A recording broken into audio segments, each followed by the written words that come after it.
সুন্নত না পড়ে শুধু ফরজ নামাজ আদায় করলে হবে কিনা? সুন্নত না পড়ে ফরজ নামাজ আদায় করলে হবে। কি হবে? লবণ ছাড়া তরকারি হবে। লবণ ছাড়া কি হবে ভাই? লবণ ছাড়া তরকারি কি হয় না হয় না? লবণ ছাড়া তরকারি হয় না? মরিচ ছাড়া তরকারি হয় না? হলুদ ছাড়া তরকারি হয় না? তেল ছাড়া তরকারি হয় না? তো সব ছাড়াই তো তরকারি হয়। পানি আর একটু সবজি সিদ্ধ করে নিলে সেটাও কি হয়? এক রকমের তরকারি হয়। তো সুন্নত নামাজ না পড়ে শুধু ফরজ পড়লে এইরকম নামাজ হবে আর কি, হবে, কিন্তু ভালো করে হবে না। মনে রাখবেন, 5 ওয়াক্ত ফরজ সালাতের আগে পরে বিভিন্ন সুন্নত সালাত যে শরীয়তে রেখেছে, এটি আমাদের ফরজ সালাতের পরিপূরক, ফরজ সালাতের জন্য রিহার্সেল, প্রস্তুতিমূলক আয়োজন। আবার কিয়ামতের ময়দানে বান্দার যদি ফরজ আমলে ঘাটতি হয়, নফল আমল দিয়ে আল্লাহ তাআলা পূর্ণ করবেন। 5 ওয়াক্ত সালাতের আগে পরে সুন্নত সালাতগুলো এত গুরুত্বপূর্ণ সুন্নত যে আমাদের নবীজি সাল্লাল্লাহু আলাইহি সাল্লাম এগুলো কখনো ছাড়তেন না। এটা সাধারণ নফল নামাজ না, অনেকে পড়ে না। এটা সাধারণ সালাতের মতো না, এটা গুরুত্ব আছে। নবীজি সাল্লাল্লাহু আলাইহি ওয়াসাল্লাম এটা ছাড়তেন না। একবার যোহরের আগের 4 রাকাত সুন্নাত মেহমান আসার কারণে বা কোনো একটা কারণে এঙ্গেজ হয়ে তিনি পড়তে পারেন নাই, তো পরে সেটা তিনি পড়েছেন। তার মানে এই সুন্নতগুলোকে তিনি সাধারণত বিনা কারণে একান্ত নিরুপায় হওয়া ছাড়তেন না। আপনার কখনো অসুবিধা, আপনি সফরে আছেন, তখন আপনি সুন্নত পড়লেন না, কিংবা আপনি এমন কোন কাজে আছেন যে সুন্নত পড়ার টাইম নেই, তো আপনি শুধু ফরজটা পড়লেন, ইনশাআল্লাহ ওয়াক্তের ফরজ আদায় হবে। হঠাৎ এরকম হয়েছে বিশেষ কোনো কারণে, গুনাহ হবে না। কিন্তু আপনি নিয়মিত এরকম করেন, অভ্যাস বানায় নিছেন, তাহলে আপনার ফরজের দায়মুক্ত আপনি হয়ে গেলেন, ওয়াক্তের ফরজ আদায় হয়ে যাবে, কিন্তু আপনার সালাতটা ওই লবণ ছাড়া তরকারির মতো, ওই ওয়াক্তের সালাতটা অপূর্ণাঙ্গতা থেকে গেল, সুন্নত হলো না, সুন্নত ছাড়া হলো। অতএব 5 ওয়াক্ত ফরজ সালাতের আগে পরে সুন্নতগুলো পড়ার চেষ্টা করতে। কিন্তু আবার এরকম যেন না হয় যে সুন্নত পড়ার সময় নাই, এই জন্য আমি নামাজই পড়বো না। আপনার সময় কম আছে, সুন্নত বাদ দিয়ে শুধু ফরজ পড়েন, তারপরেও আপনাকে ওয়াক্তের ফরজ আদায় করতে। ওয়াক্তের মূল রাকাত হলো ফরজগুলো, সুন্নতগুলো ওয়াক্তের মূল রাকাত না। যেমন আপনাকে যদি জিজ্ঞাসা করা হয় জোহরের সালাত কয় রাকাত, আপনি কয় রাকাত বলবেন? 4 রাকাত। জোহরের মূল সালাত কয় রাকাত?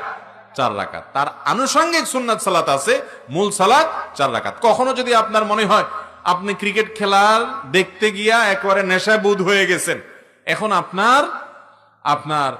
আপনার সুন্নত সহ আগে 4 রাকাত, পরে 2 রাকাত, ফরজ সহ 15 মিনিট আপনি সালাত আদায় করবেন না, কারণ 1 ওভার বাকি আছে, মাত্র 6টা বল এর মধ্যে শেষ হয়ে যাবে। এই ফাঁকে আপনি নামাজ পড়তে গেলে আপনি এটা মিস করতে চাচ্ছেন না। ইমান যদি এত দুর্বল হয়, এই ফাসিকি চিন্তা ভাবনা যদি আপনার উপরে ভর করে, তাহলে কমপক্ষে 4 রাকাত ফরজ হলেও আপনি জামাতের সাথে পড়ে চলে যান, তারপরেও আপনি সুন্নত সহ পুরো প্যাকেজ পড়তে পারবো না, এই কারণে সালাতই পড়লেন না বা জামাতই তরক করলেন, এটা কখনো জায়েজ হতে পারে না। তাহলে খোলাসা কথা হলো, সুন্নত সালাত পড়ার চেষ্টা করতে হবে। কোনো বিশেষ কারণে কখনো বাদ গেল সেটা ভিন্ন কথা। এরপরে প্রশ্ন হলো, আমি নামাজ পড়ি, বেশি বেশি পাপ কাজও করি, কি করলে সব সময় পাপ থেকে মুক্ত থাকতে পারবো? জানালে উপকৃত হব। ভাই, কোন যুবক বা কোনো মানুষ সালাত আদায় করেন, পাশাপাশি অনেক পাপ হয়ে যায় তার দ্বারা, এই যে একটা অনুভূতি যে আমার দ্বারা অনেক পাপ হয়ে যাচ্ছে, এটা অ্যাপ্রিসিয়েট যোগ্য একটা অনুভূতি। এই অনুভূতির কারণে তাকে বিশেষভাবে শুকরিয়া জানানো উচিত যে তার ভিতরে এই ফিলিংস আসছে যে আমি অনেক পাপের সাথে জড়িত, কিভাবে আমি বাঁচার চেষ্টা করবো। আলহামদুলিল্লাহ, আমরা সেই যুবক ভাইকে বলতে চাই যে, বা এরকম যে কারো হোক, যুবক হোক, অন্য কোনো বয়সে মানুষ হোক, যদি আপনি লিপ্ত হন, ছুটতে না পারেন, তাহলে প্রথম কাজ হবে আপনি সালাতের প্রতি আরো বিশেষ করে মনোযোগ দেন এবং সালাতকে আপনি সঠিকভাবে আদায় করছেন কিনা ত্রুটি কোটা আছে বের করেন। 1 নম্বর, খুব ধীরে ধীরে সময় নিয়ে সালাত আদায় করেন, খুব সময় নিয়ে। 4 রাকাত সালাত কমপক্ষে 10 মিনিট ধরে যদি পড়তে পারেন, 2 রাকাত সালাত আদায় করতে যদি 5টা মিনিট সময় বরাদ্দ দিতে পারেন, আস্তে আস্তে রুকু করেন, আস্তে আস্তে সিজদা করেন, লম্বা সময় নেন, সালাতের কোয়ালিটি বাড়বে, সালাতের মান বাড়বে।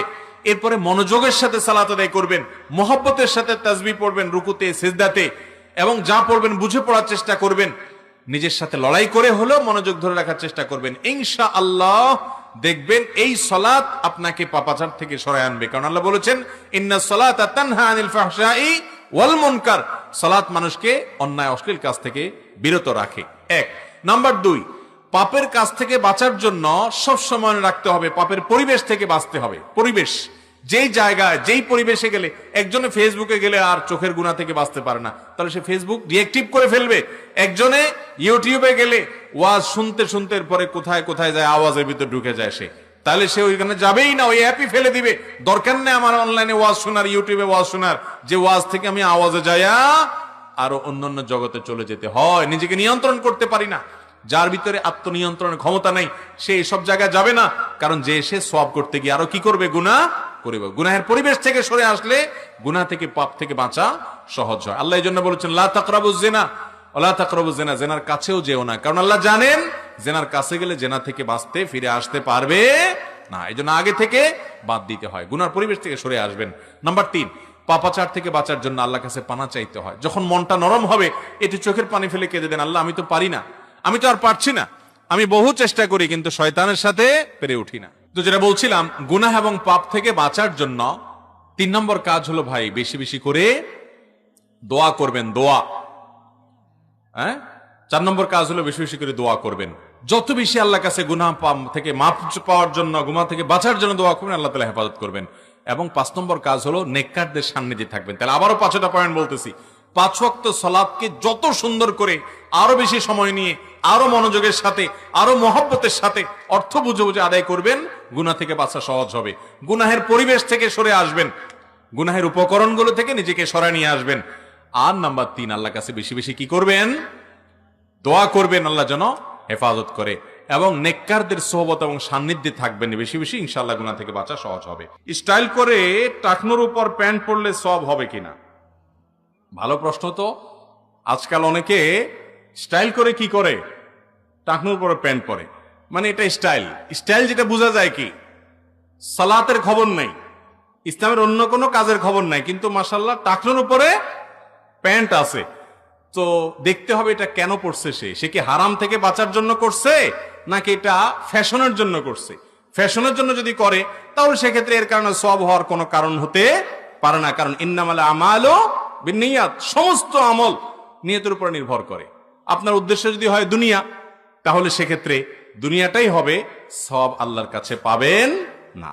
ফ্যাশনের অংশ হিসেবে অনেকে দাড়ি রাখে, আছে না, ওই যে ফ্রেঞ্চ কাটিং বলে। দেখা যায় যে একটা মানুষ ফাসেক, ইবাদতবন্দির খোঁজ খবর নাই, ফরজ ইবাদতের খোঁজ খবর নাই, মাগার দাড়ি রাখছে। এমনকি ফ্রেঞ্চ কাটিং কেন, অনেকে চাপ দাড়িও রাখছে, আছে না নেই। কিন্তু ফ্যাশন, এই ফ্যাশনের জন্য দাড়ি রাখে, তাহলে সেই দাড়ি রাখার কারণে কোনো সওয়াব হবে না। ফ্যাশনের কারণে কেউ টাকনোর উপরে প্যান্ট পরলো, তাতে সওয়াব হবে না। তবে হ্যাঁ, একটা জিনিস হবে, ফ্যাশনের কারণে হোক আর যে কারণে হোক, সে টাকনোর উপরে তো পড়ছে, এই জন্য সে টাকনোর নিচে পড়ার যে গুনাহ, সেটা দেখে অন্তত বেঁচে গেছে। কিন্তু আল্লাহর কাছে সওয়াব পাবে না। সওয়াব পাইতে হলে, এই বিনিময় পেতে হলে তার নিয়ত থাকতে হবে, উদ্দেশ্য থাকতে হবে আল্লাহর কাছে কি পাওয়া, আজর এবং বিনিময় লাভ করা।